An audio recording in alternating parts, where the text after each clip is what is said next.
this death, this destruction. Global news impacts us. We have to change the way we live. This is why we need independent media. Cheers and salutations. Welcome one and all to another episode of Hard Lens Media. And this is going to be an awesome interview.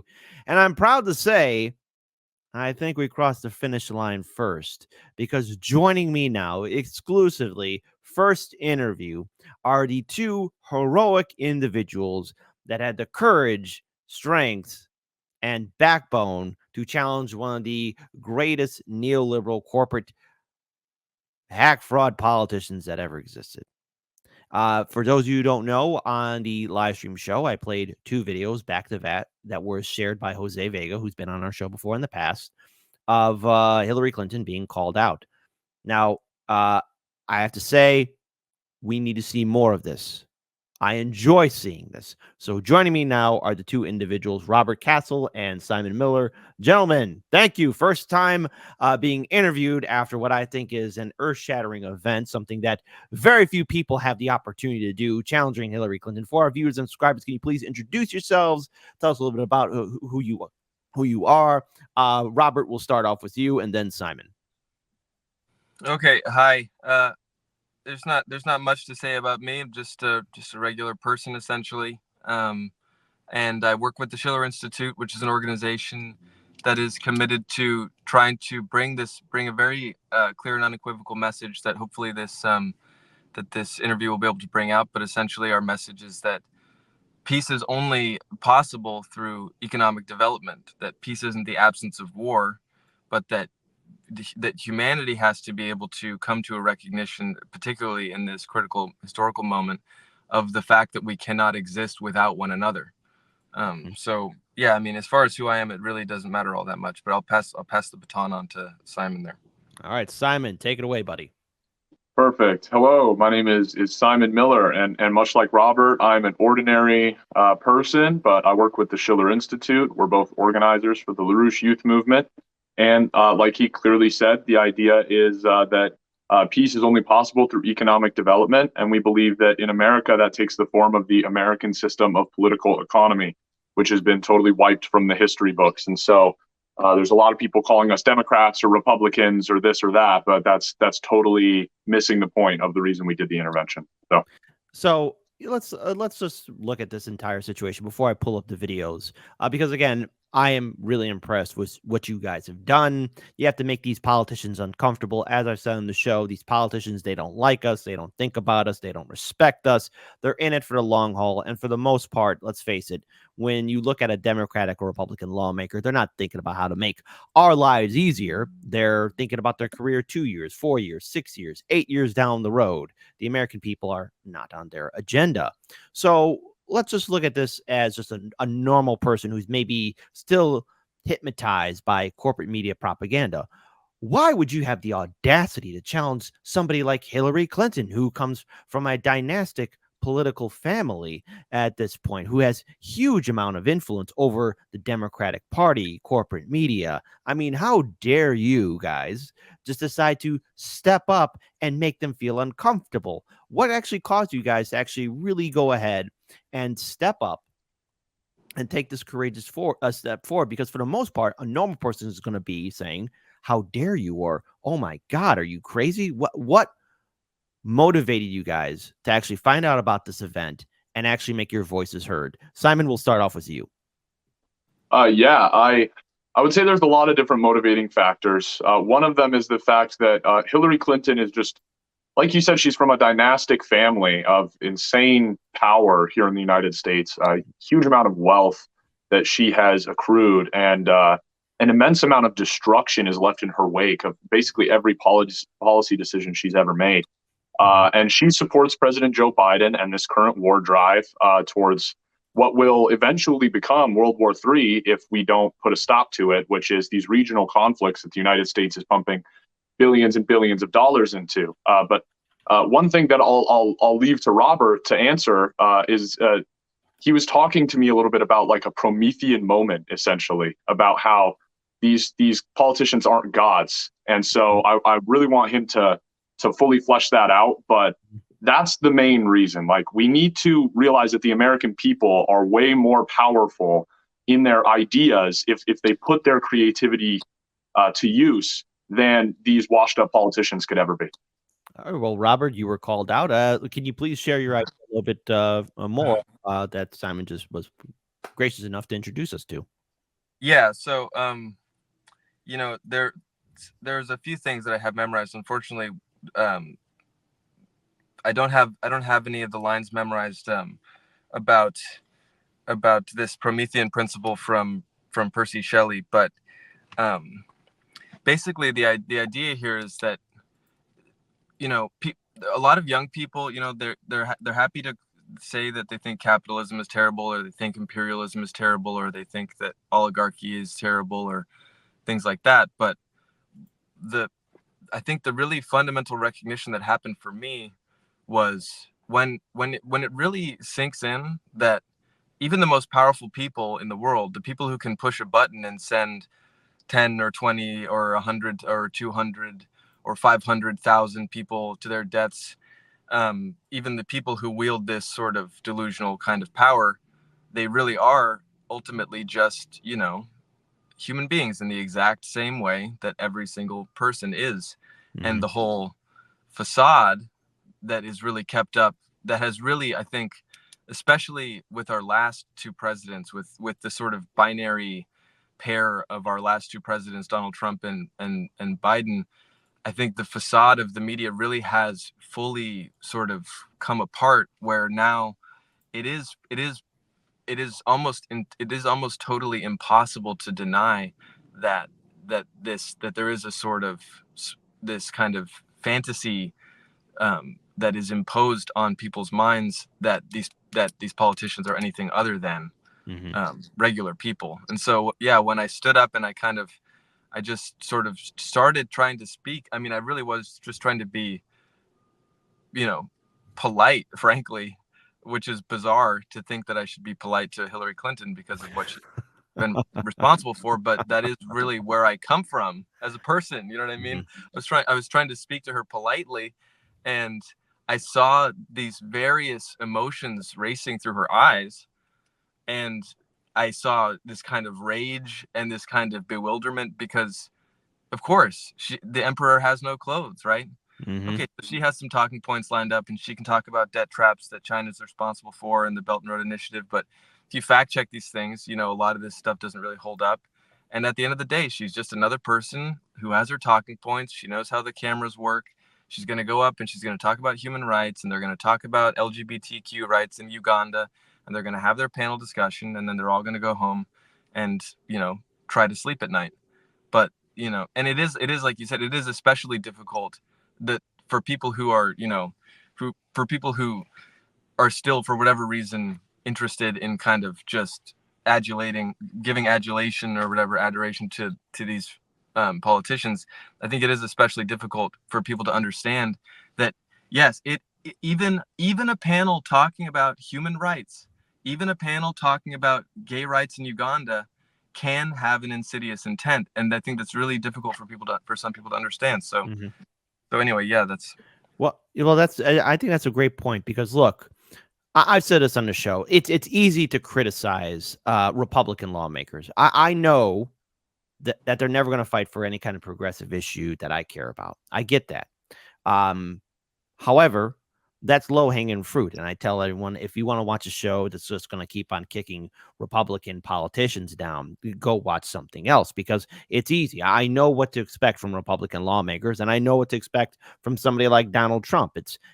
I view that as, okay, at least they're being authentic when they give me the middle finger. Whereas Democratic politicians put on this mask of neoliberalism, say things people want to hear, put on this facade of trying to be on the right side of history, all the while not doing anything, continuing on with the wars, continue on with the corruption, and so much more. And I've always said as well that the same people who donate to Republican politicians donate to Democratic politicians. So what I want to pull up here, and Robert, I believe this is your video, and let's be clear here. I think we can all agree we see the emotion of rage and anger and confusion on Hillary Clinton's face. And there's a lot of people in that audience that are silent as well. And I just have to bring this up again. When I see rooms filled with people who mindlessly follow politicians, I'm pretty sure individually in their private moments, these people think, well, if I was living under a dictatorship, I would be a resistance fighter. I would be the person who would be crossing their arms in Germany as everyone else is giving the Sieg Heil to Hitler. But the thing is, a lot of people don't have that courage. And Robert, Simon, you guys got that courage. So let's play this first video right here. So let's start it up. Honestly, be struck by the hypocrisy of this. Two more people to hear from. I'm sorry. You have a chance. Well, I'm not sorry. You sit down. I know and you're not sorry. That's the point. The hypocrisy of this speech. The hypocrisy of the fact that what do you have? Can you please? Can you please make a statement about President Joe Biden's speech? This is a clearly warmongering speech.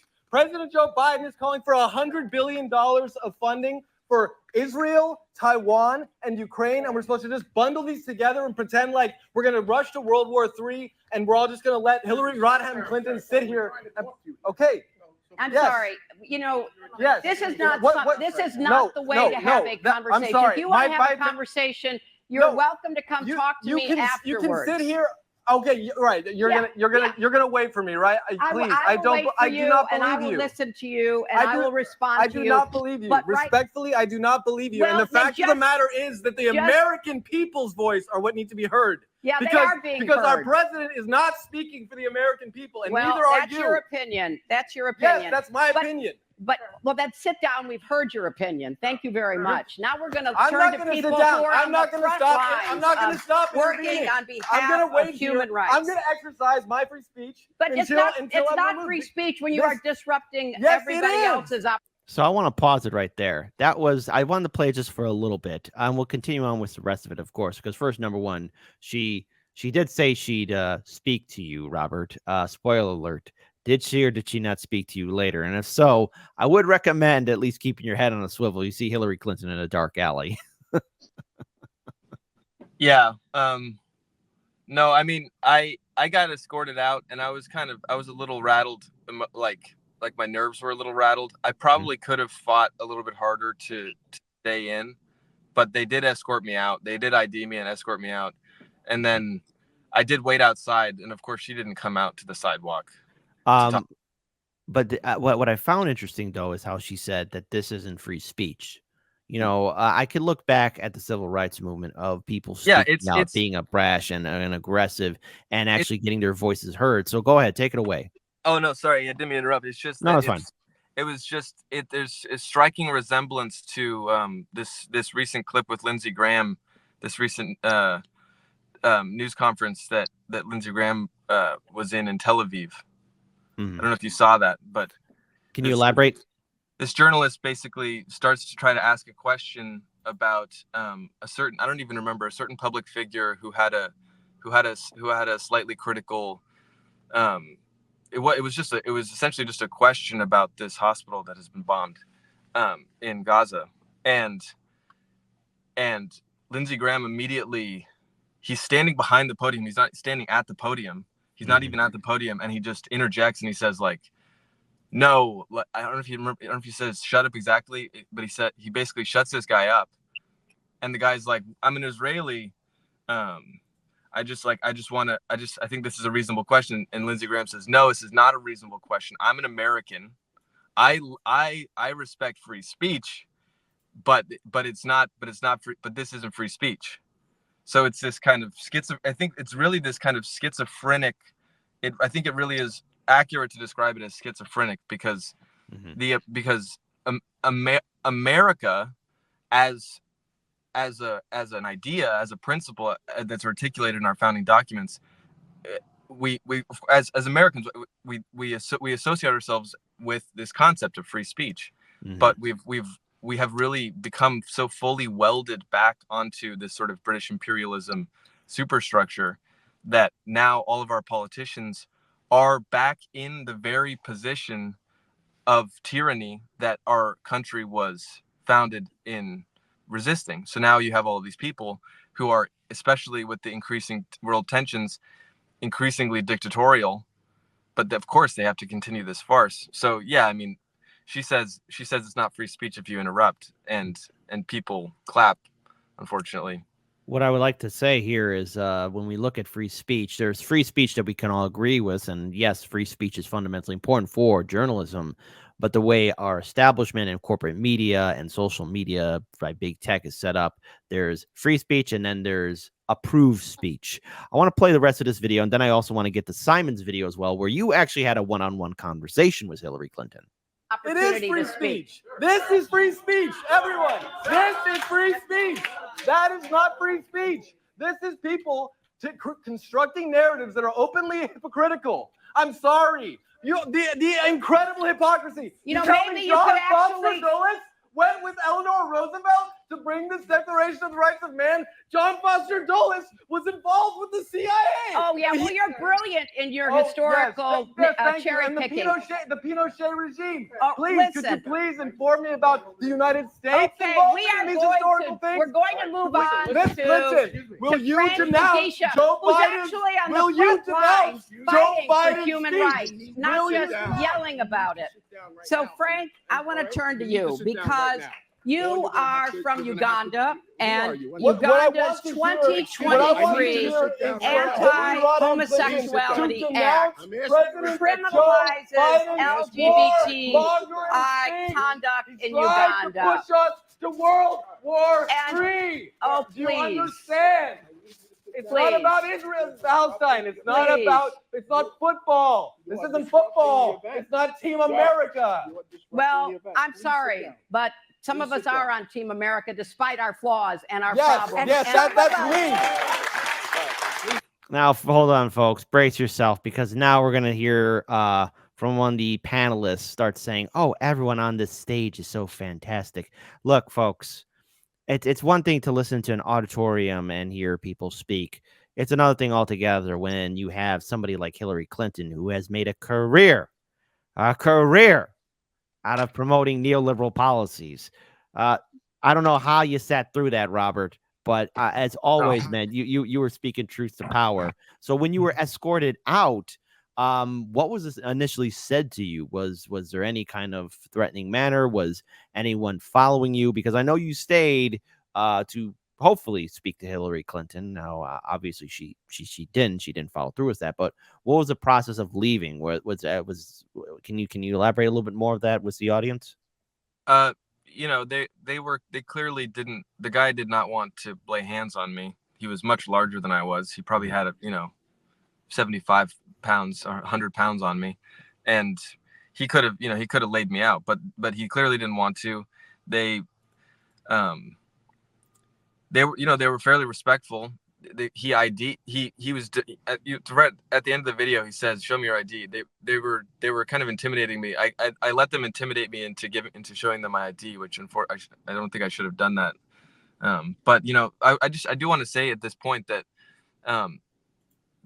there's on Twitter, there's a lot of responses, especially on certain posts. Like an overwhelming amount of the responses are people saying like, "Oh, this guy's gonna get killed," and so, like whatever. Like I'm not really like, I don't look for I don't look at Twitter comment sections for my to form my concept of what's real, but I think what it really reflects is a certain kind of paranoia and fear, which is completely justified on the one hand, in the sense that people do understand that people like Hillary Clinton, they literally don't have respect for the value of human life in a basic way.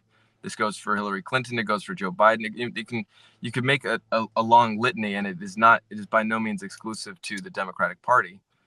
And but my concern when I see those comments, apart from a certain serious concern that I have for my safety, is the thing that I'm really concerned when I see those things is all of these people who think that it's an adequate response to simply make a joke about an assassination. They need to have a more serious-minded concept of how these things actually work, because what we have happening right now in Gaza, this humanitarian crisis, this ethnic cleansing, where you have literally hundreds of thousands of people dying, we in spite of the fact that America is in an economic crisis and things are going very, very terribly, I think there is still this kind of delusion that these things aren't going to affect us. And I think at some point, American citizens will have to take seriously the notion that there are things that are worth risking their own personal safety for, and that's not a call to arms. But that's just to say, if you actually are standing on principle and you are challenging people who make it their business to essentially profit from killing people, then you are going to be in danger. But you can't just sit on Twitter for the rest of your life and make jokes about people getting assassinated and think that ultimately something is going to change. You know, we actually have a question from the audience member here on my live stream chat. This is to you, Robert. They're saying it's from Peter version 1, who writes, I was shocked that the audience didn't just keep yelling, shut up. How did you get them to listen or pay attention? I want to give that final question to you before I switch it over to Simon's video and his interaction with Hillary Clinton. Can you just answer that question for our viewers? Like, I'm kind of surprised, too, that was able to happen, to where the audience didn't just verbally yell, because every time we've had Jose Vega on or any other kind of activist calling out these hack fraud politicians, usually the audience is quick to yell and boo. They didn't do it this time, or at least in this this audience that didn't really do that. Take it away, Robert. Well, you know, I think the recent developments, again, I just have to say, the Schiller Institute has a petition to sign. It's a 3-point petition. The Chinese government has put forward a peace proposal. The United States has been blocking these things in the UN. The United States government needs to stop blocking the path to peace. The American people need to raise their voice. They can sign the Schiller Institute petition. But in terms of the specific, the environment in the room, I think everyone is completely people's conscience is threadbare on all sides, because we're just seeing this constant stream of brutally harmed and killed children. Especially, this is the thing that I just recently read this morning, is that this conflict is currently setting records about the percentage of children that are being killed. Yeah. And this is I want to compare Joe Biden, because I really do think that this speech is going to go down in history as one of the most calamitous, disastrous, and disgusting speeches in American history. And when if you think about Joe Biden as a sort of King Lear character, someone who is truly, he has dementia. He's not fit to lead, and that's not important because you can gain some clout in an internet argument. It's important because the man is not fit to lead. But the thing is, when you read King Lear, what you realize is that this dementia, this lack of self-sovereignty, it's the cause of a national tragedy. And it's because, and in the case of Lear, it's because he can't accept his own mortality, right? When George Washington gave the farewell address, and he said, I need to, there are things I need to deal with in my life. I hope someone can take the lead. He was acting as a mortal. And when Joe Biden says, come on, man, this is America, we can go to World War III, he thinks he's a god, and it goes back to that Promethean thing. But I just want to read this from King Lear. This is Lear. I will have such revenges on you that all the world shall. I will do such things, what they are, yet I know not, but they shall be the terrors of the earth. You think I'll weep. No, I'll not weep.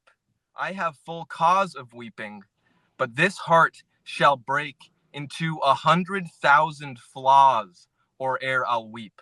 O fool, I shall go mad. And that's exactly the position of Hillary Clinton, of Lindsey Graham, of Joe Biden. This heart will break into 100,000 flaws before I actually shed a human tear for the calamity of the situation that I've embroiled myself in. But sorry, I've been taking a lot of time. I should pass this on to Simon.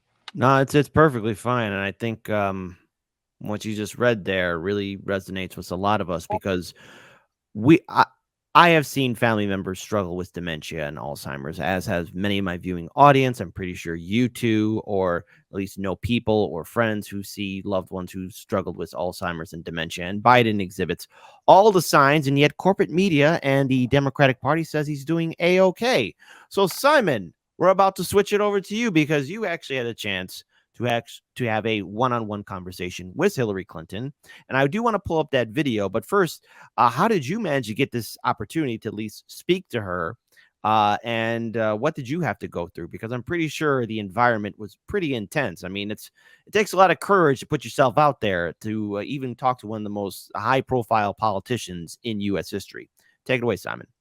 So as soon as they escorted Robert out of so he was sitting sort of up forward in the middle. I was the one who took that video of him from behind that you just played. But as soon as they escorted him out, I knew for a fact that Hillary Clinton was not going to like wait around and like go talk to Robert and have a good conversation. And part of what we wanted to do was deliver a very precise polemic and actually engage in some sort of discussion with Hillary Clinton to point out the flaws in whatever she has to say. And so I knew that I had to do something at the end because I couldn't just stand up and do another intervention. They would immediately kick me out, just like Robert. So I waited until the end of this horrible drivel that was the panel speech. And it was only about another 20 or 30 minutes after Robert got removed.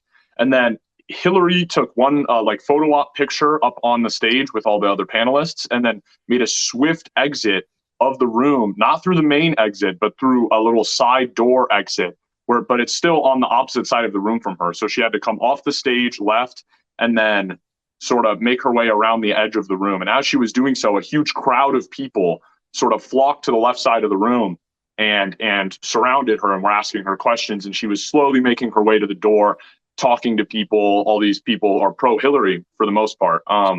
However, I sort of positioned myself about 5 feet from the door. And if you watch the end of the clip, you can watch her walk out the door because she finally gets tired of talking to me and walks away. So I positioned myself right there, and I knew I had to make my opportunity last. And so I tried to keep her in questioning for as long as I could. But I approached her and I said, "Hey, Hillary, you have time to talk, you said, right?" She said, "Sure. And let's do it right here," which I thought all the better. There was a huge crowd of people right behind us. There was like 20 or 30 people listening to me question her. And then afterwards, I talked to several more people who were asking me about how the conversation went. All right. Well, then, without further ado, let's pull this up. And I do plan on playing this in its full entirety. There will be a halfway point while I'll pause it. And Simon, I would like to get some of your commentary on it as well. But let's go ahead and play it. Longtime friend of mine. Hello, Hillary. Do you have time to discuss afterwards with people? Sure, if you want to. You do? Like where? Where? Right like here. right here? Good, yeah. Okay, perfect. I do have a question, actually, in the same vein as the man who stood up earlier. And right. It is. And you're a he mentioned, student. I am, yes. Okay. And his question was regarding this aid package that Joe Biden proposed, the $105 billion conjoined aid to Ukraine, Israel, Taiwan, and the border. And there's humanitarian aid. Yes, of course, yes. Yeah, he did not mention but that. However, he didn't. However, he didn't really have a lot of time because he was trying to. I know he was speaking in the middle of a larger speech. However, my question is, I'm sure you've heard about the Belt and Road Initiative Forum that happened in Beijing just like last week. Mm-hmm. Why should the United States not be cooperating with that rather than trying to aid more wars? That's my question. Well, you have to do more than one thing at the same time. Sure. And the United States does a tremendous amount of development aid without the kind of onerous restrictions that China imposes on the people it gives aid to. What about the debt traps in Africa? Those are all Chinese. No, the IMF and the World Bank have been opposing them for years. No, we did a whole debt. You listen to me? Yes. It's China. Just listen to me. We did a whole debt relief program called the Jubilee in 2000. Yeah. Forgave everybody's debt. How much debt was that? Oh, it was huge. China just forgave $90 billion in loans. So, Simon, could you elaborate a little bit more on this? Because I think for a lot of people, they may be unaware of overall China. I mean, let's face it, China's a global superpower. The United States is a global superpower. And like any nation, like any empire, like any entity, it's going to do everything it can to exert its influence over its neighbors, over client states, etc. This has been Empire ruling 101. But could you elaborate a little bit on this question that was being asked to Hillary Clinton about China and its policies and the Silk Road and so much more? Can you talk about that? I mean, the Belt Road. Sorry, the Belt Road. Absolutely. Yeah, I'd be happy to. So actually, myself and Robert and a couple other Schiller Institute members were just invited on a trip. This is the shirt they gave us, invited by the All China Youth Federation to go on a trip to China and actually have a series of discussions at top universities where we could get the dialogue ranging from just average people on the street when we were going out on our free time, talking to business owners and things like that, all the way up to top officials in China to sort of get a higher perspective of what the Chinese people think and to try and display the best of American traditions, like the best of the American system of economics and things like this pamphlet that our organization represents. And so while we were there, what we found is that actually, as opposed to this idea of empire and oligarchism, which you perfectly described, I mean, trying to exert influence on other countries, trying to bend the rules in the exchanges that you do to advantage one party over another. And in the main, this idea that you have to put one person down to bring another person up, that is an old and now totally played out and useless idea. And what China has shown consistently, not just hypothesized, not just theorized, but now shown for over 10 years since the Belt and Road Initiative came into existence, is that win-win cooperation is a viable strategy in the modern day. If you build hard infrastructure assets that increase the thermodynamic efficiency of two countries' trade between each other, both of those countries gain in trade. One gains a port and gains the trade that comes through that port. The other gains a new port to send trade to and gains all of the money that comes from that. And you aren't likely to go to war. You're likely to have better political relations. You're better to have social relations. You'll probably have more people visiting, travel between those two countries. And the idea is that we need to get on board with this exact same idea because the United States used to recognize this. I mean, both domestically and internationally, we used to have the Transatlantic Railway, which literally won us the Civil War, essentially. And the way that worked was increasing the thermodynamic efficiency of the economy and building a huge infrastructure project that united race, class, and sex in the United States to fight for the Union. And we also did it internationally because, like this packet says, I mean, there was a U.S.-Russia entente during the Civil War that prevented British ships from blowing up the Union and completely destroying what America is today. And specifically on the topic of debt that we're talking about right when you pause the clip, you'll hear in a moment, she calls what I mentioned, that $19 billion in debt relief, which actually it's more, it's $23 billion. But that $19 billion that I mentioned to her, she calls it a drop in the bucket after she just talked about that Jubilee program. But the Jubilee program, it wasn't a government program. It was a Catholic Church sponsored lobby. They had to lobby Congress to get it done. And Jubilee lobbied for months and months and months. And finally, Congress bent and they gave aid, and the amount of aid was $769 million. 769 million versus 19 billion. And she calls 19 billion a drop in the bucket and says that China is just indebting all these countries while the United States is obviously just forgiving everyone's debt. So.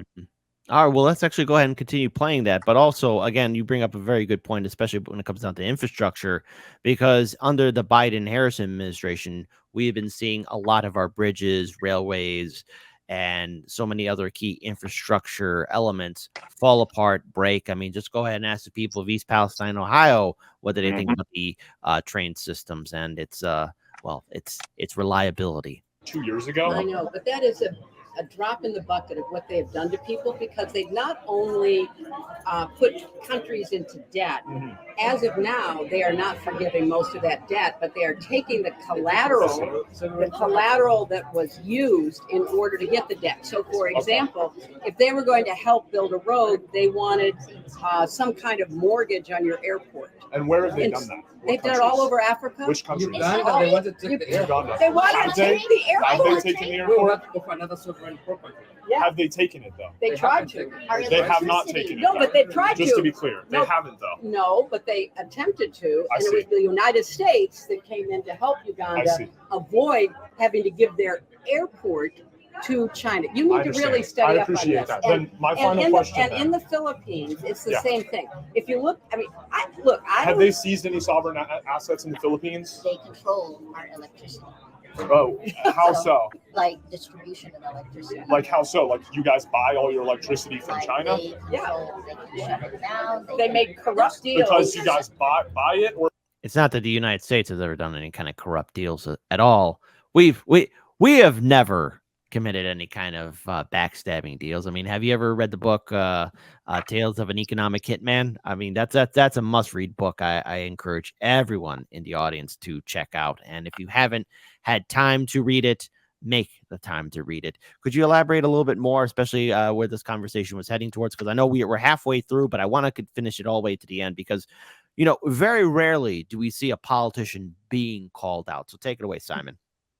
Well, yeah, I mean, number one, you can just watch how slippery she is. She initially says, you know, the reason is because China is doing debt traps. Because I mentioned IMF and World Bank debt traps, which she totally denies. She says, all that's China, right? So I was like, okay, let's talk about debt traps. Where's the debt? What about debt forgiveness? What about like all of that? And she says, no, well, the debt forgiveness is a drop in the bucket because they seize sovereign assets. I'm like, okay, where have they seized sovereign assets? And she says, all over Africa. Okay, if it's all over Africa, it should be really, really easy for her to give me just one singular example of that being the case. And so I ask again, where in Africa have they seized sovereign assets? And she said, in Uganda, they tried to take an airport. Very amorphous, very unambiguous, ambiguous, apologies. You don't know what she's talking about. But I asked them again, so they didn't take the airport. They just tried to take the airport. And she said, yes. And the U.S., the beaming U.S. city on a hill came in and prevented that from occurring. And that makes little sense. But then before I can even continue to question that, she says, oh, and it's true in the Philippines, too. And then she has her Filipino panel friend speak in and say, they control our electricity. They can shut it down. Well, have they shut it down? How do they control your electricity? Did they seize sovereign assets like the claim? Or do you guys buy your electricity from China? But I mean, like you said, not all that slipperiness aside, where she can't actually be pinned down to a singular point every single time that I ask her a concrete question about a point, she just totally shifts the goalpost. But in addition to that, like you said, it's total hypocrisy because Hillary Clinton is a master of warmongering, where the United States comes in and makes countries reliant on them for sometimes dozens of years at a time. Look at Iraq, for example.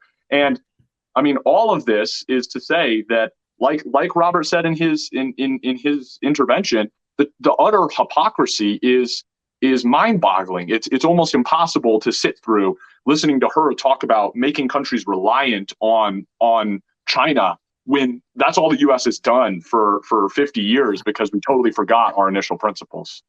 Precisely. Let's continue on with the rest of this. Because again, folks, look, this needs to happen more, especially towards Democratic and Republican politicians, because for too long, we've seen corporate media constantly bend over backwards only to get access to these politicians and make them feel comfortable. Occasionally, and they do happen. I know I'm shocked to make this statement as to everyone else here, but occasionally, a politician will be challenged on corporate media, but don't get too used to it because that's not how they usually operate. They play their little game, but let's face it, their back and forth game, you could find a more coherent storyline in the WWE or ECW than you ever will find it with corporate media challenging these politicians. So let's play the rest of this. Or because they own sovereign assets. I think you have to go and look at each one of the countries and look and see where was the corruption in between. Yeah. Right? How did that Chinese deal come through? I understand. We're doing the investigations in that, and we're trying to hold our own. My question is, though, no sovereign assets have been seized, though, because that was the claim. But they've been owned. They've been owned. That's the same thing. Who owns what? What Indonesian assets are owned by the Chinese? I live in the Philippines, but I did actually also. But it also in Indonesia, yes. It's the same. I've heard this claim in various countries, but I guess part of it is, it's real for us. It's yes. not a claim. It's not. I understand. It's constant. I understand that. So I would suggest, why don't you really do a deep dive? Okay. You may still come up with the same opinions you have now. Yeah. But do a deep dive because the whole. So what she's basically telling you is, how dare you think for yourself? You come back to me with the appropriate questions so that I can answer it appropriately, but don't you ever, ever put me out of my safe space. Belt and Road Initiative was initially thought to be a very, it was thought, but initially, at the very beginning, it was thought to be a different form of development aid. And, people were very enthusiastic about that. Why didn't the U.S. join? We were invited to join in 2013. No, we were not invited. We were. No, we were invited. President Xi Jinping has said that from the beginning. No, the United States has been invited to join. You're confusing two things. They also started a bank. No, the Belt and Road Initiative. We are invited to join. I was just in China. I talked to the Ministry of Foreign Affairs. They directly told me that you guys are invited to join. That is not the best source of accurate when information. they directly told me you guys. Can you elaborate? Because Hillary Clinton seems to have a back and forth about our invitation to BRICS. Can you share with our audience the overall story about what was going on and why Hillary Clinton was so defensive, especially with the idea of them starting a bank and that we never got the invite? Can you take it away, Simon? Absolutely. So, like I said in the clip, we were invited to the Ministry of Foreign Affairs was one of the places that we visited on our trip. And we had a lengthy conversation with them.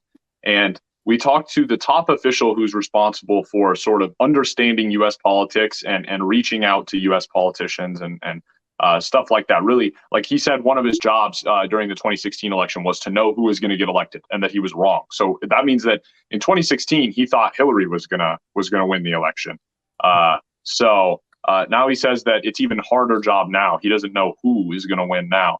But another very key point that he made to us, and as Hillary says, this is a horrible source of information. But for me, if the U.S. is trying to join a Chinese program, maybe the best place to start is to ask the Ministry of Foreign Affairs of the People's Republic of China. Maybe that would be a good place to start. And what is their answer? They say absolutely. In fact, there's been an open invitation since the day that the Belt and Road Initiative began in 2013 with a speech in Kazakhstan by President Xi Jinping. There's been an open invitation for the U.S. to join both the Development Bank, the New Development Bank, and the Belt and Road Initiative as an infrastructure investor. So that means the United States could have been reaping all the benefits China has instead of attacking Belt and Road Initiative. And they could have been helping other countries at the same time. Win-win cooperation across the board.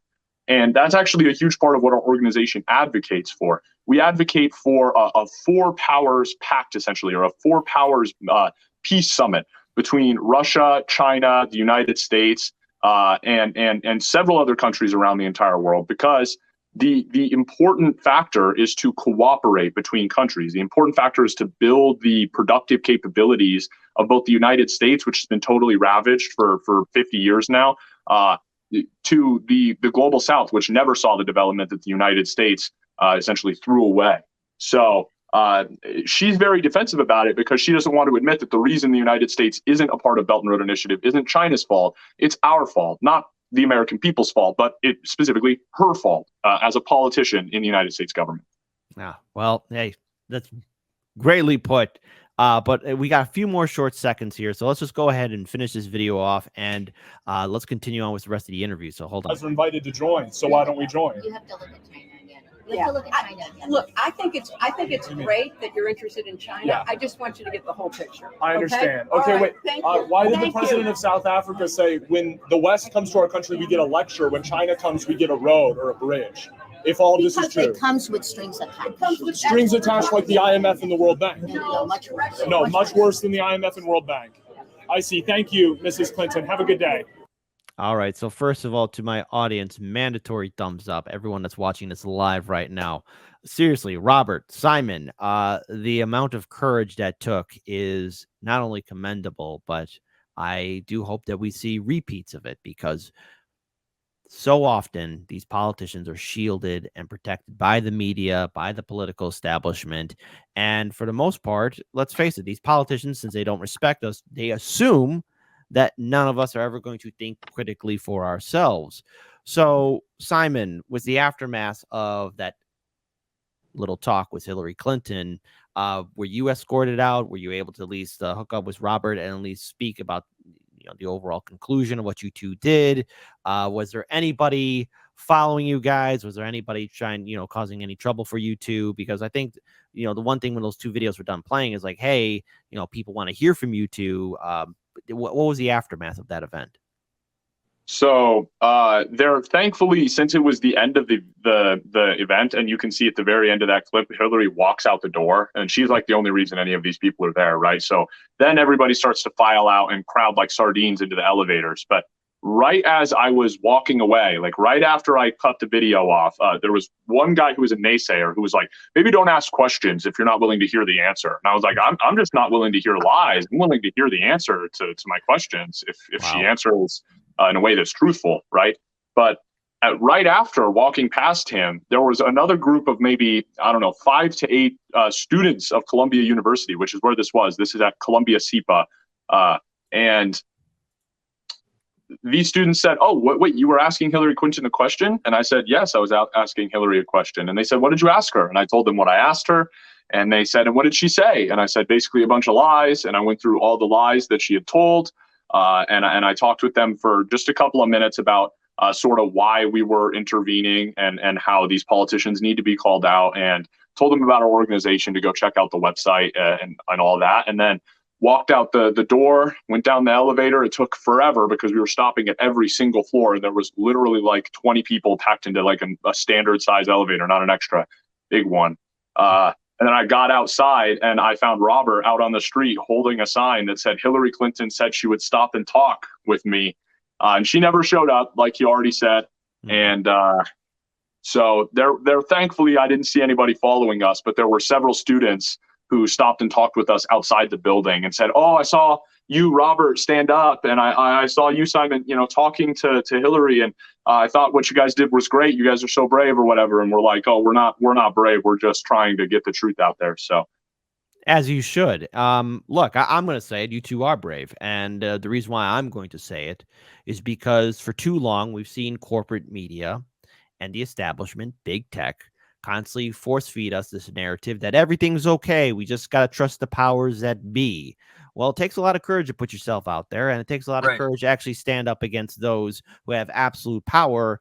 And, the best interest of the American people. It's not, as I said before, it's not on their agenda. Robert, I would like to give the floor to you. Go ahead. I didn't mean to cut you off. No, you're good. I wanted to let you finish your sentence, but I remember, around the time of the beginning of the invasion of Ukraine, the special military operation, the war that currently seems to be ongoing between NATO and Russia, essentially.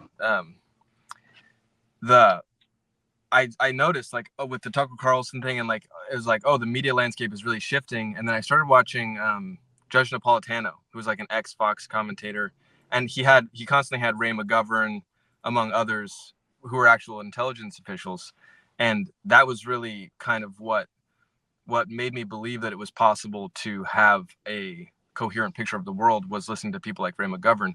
But even in spite of that, I became really frustrated listening to that show, because it was the same narrative over and over again of this guy Napolitano. He's great. He's doing a really good job bringing these voices together, but he had this kind of shtick of feigning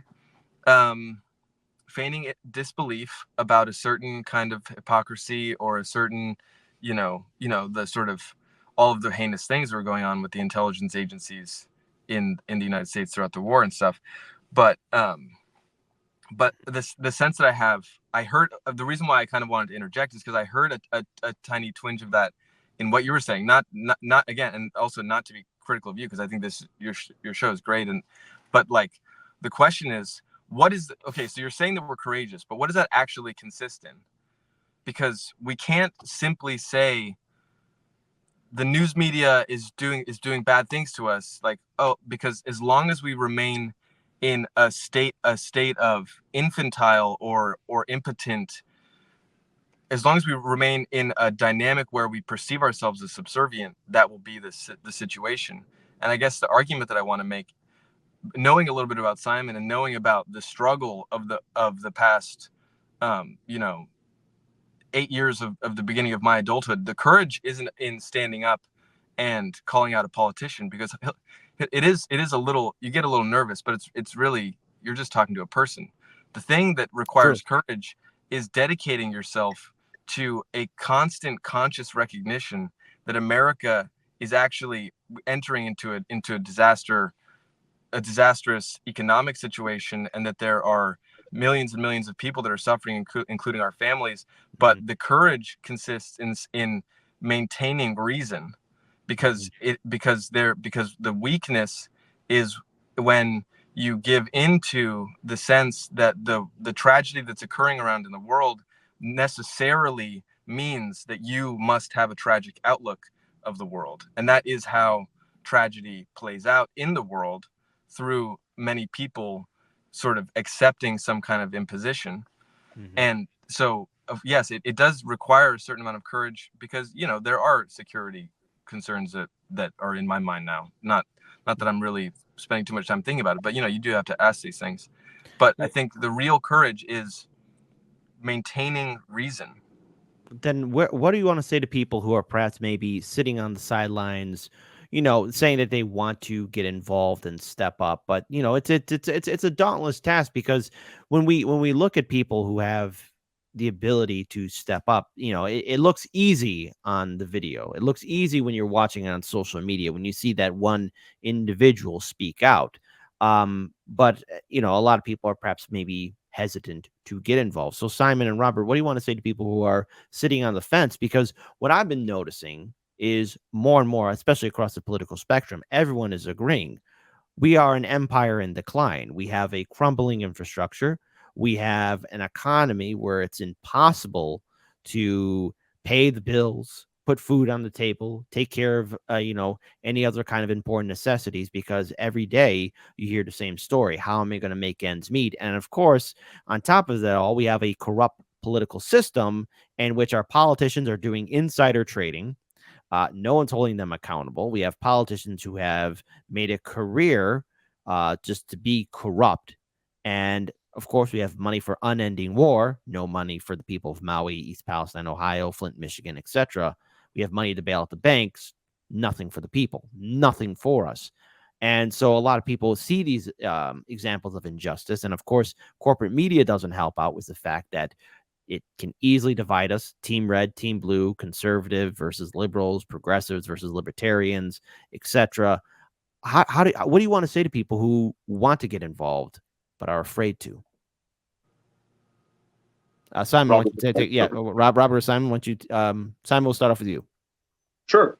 I would say that there's a couple of things you can do. First off, obviously, we'd love if more people would come join our organization, the Schiller Institute, in the LaRouche Youth Movement, because we have a system of education and, like Robert was saying, moral and intellectual reason that necessarily leads people to want to stand up in the way that we did, just like Jose has, right? Like Jose's in the same position and working with the same organizations as us, and he's been one of the main voices in this idea of intervening on politicians. I would also say something that's very important is studying the real America, because like you said, not only are we just an empire in decline, I would even go further to say that we're living in a fake America right now. We're living in an occupied America, and an America occupied by bureaucrats and oligarchs and empiricists, right? And this kind of book, which is The Political Economy of the American Revolution, which sort of outlines the general American system of economics, all the way to, you know, the thousands of pamphlets that our organization has put out and various other economists have put out. If you study the actual origin of America, our founding ideas, our founding philosophies and principles, it isn't John Locke and Adam Smith and British free trade. We were founding on opposing all of those ideas. Our ideas came from Gottfried Leibniz and from Alexander Hamilton and from Henry C. Carey and from FDR and from all of these people who carried forward the torch of national banking, low interest credit, and huge infrastructure projects, as well as cooperation with other countries, not the destruction and the empire that we've been since the end of World War II. Because after World War II, empire was supposed to be over. But then the United States lost its internal battle, and reason did not prevail. And so we're left in the position that we are now.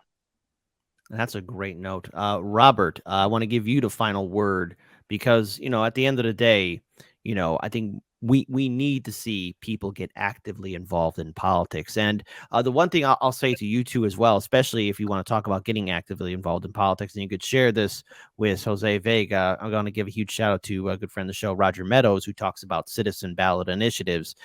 If not, I'll be more than happy to share some links about what they are, because that's how you can get people involved in the state level. But Robert, I want to give you the final word. What do you want to say to people who are perhaps hesitant to get involved or want to get involved but don't know how? Yeah. There's something that Friedrich Schiller wrote, which is that history is a sublime object. And I think what that means, as far as I understand, is that when you look at history, it's like looking at the ocean.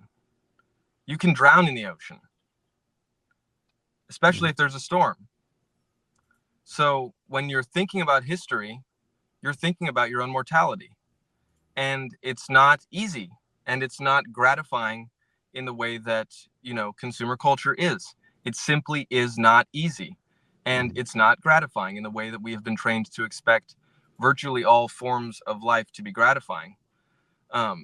Nevertheless, I think, there is a profound joy and comfort in engaging with history because, as Simon was saying, it's clear when you look around that America is not what it used to be. And this is not a racial thing in any way, because in fact, one of our greatest heroes, Martin Luther King Jr., was exemplified probably the purest expression of the American spirit's crying out for genuine democracy in America, voting rights, and genuine democracy in our genuine equality in our society, and mutual regard and love for one another. Of course, was a black man who was capable of going to the mountaintop, essentially. And so my point about history is just that history is very coherent. There's a certain lie that I was taught at my neoconservative college, which is that history is kind of that we're in this postmodern era and truth is relative, and literature has been deconstructed and music is chaotic, and that's the way that things are forever because history is over, or whatever, this kind of blatant lie. But history is actually, and I think as an American, I'm speaking about American history, it's profoundly coherent, because you look through American history and you start looking at who has been assassinated. Simply ask the question, who has been assassinated? And then you start trying to analyze. You ask the question, cui bono? Who benefits when someone dies? Who benefits when the most powerful person in America dies? That's not to say that every political assassination is carried out by the same group. But when you look at the assassinations that have been carried out in the United States, specifically the assassination of Abraham Lincoln, the assassination of William McKinley, the assassination of Martin Luther King Jr., the assassination of John F. Kennedy. And you could also take that, given what's happening in the world today, to the assassination of Yitzhak Rabin. I don't know as much about that, but specifically with regard to American history, what happens, what we have had happen, is that this original system of American economy, which was enshrined in the Constitution in the form of the First National Bank, which was designed by Alexander Hamilton, has been constantly under attack. And when Andrew Jackson, essentially, this was now the Second National Bank, but it was essentially similar to the First National Bank as designed by Hamilton. When Jackson took all of the holdings of the public debt that was being used as credit in the National Bank, he broke it up. He dispersed it among all of the states. This was in the 1830s, I believe. John Quincy Adams accurately forecasted that this was going to lead to a civil war because it was breeding disunion. And not only that, but it was empowering certain people in the South who had a vested interest in the continuation of slavery, which could never continue in the form that it was if the Union was going to continue. And so what you had happen was that these southern states, particular people in the southern states and elsewhere, in the Northeast as well, were empowered to essentially dismantle the American Union. And this also is directly causally tied to the genocides that were carried out against the indigenous populations in the South at the same time. So I guess what I want to say is that you can look at that leading to the Civil War, and then you can see Lincoln's assassination, because Lincoln reinstated to a certain degree this system of American political economy, and his chief economist was Matthew Carey, I believe. All right. And so then you have that reinstated, and then you continue on throughout American history, and then you get to William McKinley, who was the last American president to really sort of stand on the pulpit in defense of the American system of political economy, and he was assassinated. And the person that sort of stepped into the position after McKinley was assassinated was Teddy Roosevelt, who was a known Anglophile. He's essentially a white supremacist and just an all-around kind of, lizard alien of the let's not go into that rabbit hole there. That's just my backwoods. That's just my backwoods vernacular coming through. Of course, I don't mean anything literal by that. But what I'm saying is these people who are inhuman. I guess what I meant by that word was just people who do not have a for human life. When I said lizard alien, I was trying to stop from cussing, but what I really should probably just say is a British imperialist, and that's really the story, and it's a pretty incredible story to wrap your mind around, because these things have been completely erased, not only from the history classes. Nobody knows anything about William McKinley's assassination, but they've been erased from the economics classes. Right. And so I guess I know that's a very long-winded way of responding to what you said, and maybe it seems not direct, but what I'm trying to say is you can't just stand up and shout. That's what causes conflict. So we have to be informed. And in order to be informed, our time has to belong to ourselves. And that's what I'm trying to get at. With the actual courage doesn't consist in standing up and shouting at Hillary Clinton. The actual courage consists in the daily work of refusing the 1,000 petty distractions which have been served to us as the form of our enslavement, which involves a certain amount of suffering, mental suffering, and also a loss of illusion, which is a form of psychological suffering. And that will entail an entire kind of reconsideration of our whole mortal existence. So it's fair enough. It's a challenge. Fair enough. All right. Well, first of all, you two definitely are more than welcome to be back on my show. Robert Castle, Simon Miller. I'm gonna put you in. I know, Robert, you went into detail about courage, but I'm still gonna say this. You are one of the few people, the two people that belong in the group of the dauntless few, actually individuals that will take that initial step forward. Perhaps not, if it's not courageous, then taking the initiative to step forward to possibly inspire others. And that's what I hope to see. More people challenging the system as it is, using any means necessary, be it through the state citizen ballot initiatives, through activism, through independent media, because now more than ever, people need books. And through books. Why not? Why not throw in books in here as well? So I think it's important for all of us to keep on speaking truth to power, to keep on stepping up and not allowing the system to continue as is, because the longer we allow it to continue on, nothing will fundamentally change. So I want to thank you two so much for joining us here at Hard Lens Media.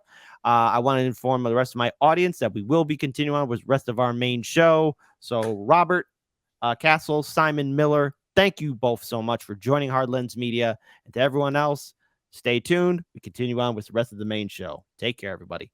Thank you.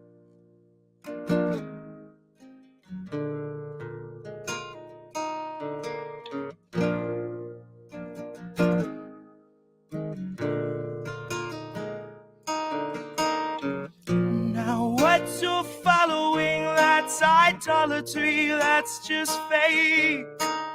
And all that wallowing that you tolerate, that's not faith. The kings of colony watched autonomy make our graves. The kings of colony know no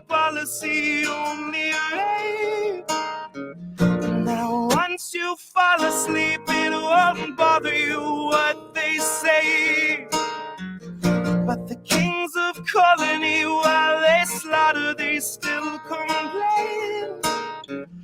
We say, please color me, still too solemnly, still too plain. All hail economy, praise the pharmacy, seas in flames. They're buying up Hawaii, and the smoke's not even cleared. Those vultures smelled the fire and an enterprise appeared. Investment opportunities where melted down communities leave vacant space BlackRock has been lusting for years. The council meets in private and they don't discuss survivors. Concerns among construction groups are all Lahaina hears. They'll wander through your city with this mocking sword of pity next to Oprah and her camera crew who tore the Trail of Tears, where footage flows as freely as the stream of liquid steel and the pools of pure aluminum that trickle down your wheels. And Biden's here to say he knows exactly how it feels, cause he had a kitchen fire once and had to miss a meal. And people still believe that piece of shit deserves your vote, like he's not why supplies are being smuggled in by boat, like he's not why our citizens were forced to stay and roast. And he can't unfreeze your funding, folks, cause Azov needs it most. I'll bet my every dollar Biden watched it with a smile. I'll bet he knows the whereabouts of every missing child. He's just the kind of man who lives to trample something tribal, collecting culture's corpses just to throw them on the pile. Like he and all his buddies didn't dream about the day when those who dared defy the donor class were cleared away, when home insurance triples and you can't afford to stay, and your land falls to the hands of those whose windfall fan the flames. The state will take Lahaina and they'll bastardize its name, and tourism will swarm it all the same. You see, the state we left Lahaina shows the ground rules of the game, the planes that in the night ignite the planes. And if questions raised that reckon the potential use of lasers, I suggest you take a closer shave by way of Occam's razor. And if those civilians stood between this country and its gains, then there's really nothing further to explain. Because you may know this already, if you truly know our past, but it ain't the first occasion and it will not be the last where Americans are kettled in and made to bear the blast, are barricaded in and left for ash. How many in Lahaina now are lying there awake and still can hear the city we left leveled in our wake? They still hear all the people that we let the fire take, instructed from above to stay in place. So look to the horizon, 'cause a fire comes for you. Desire made incarnate of the power-hungry few who instructed the police to not let anybody through, to barricade them in, and so they do.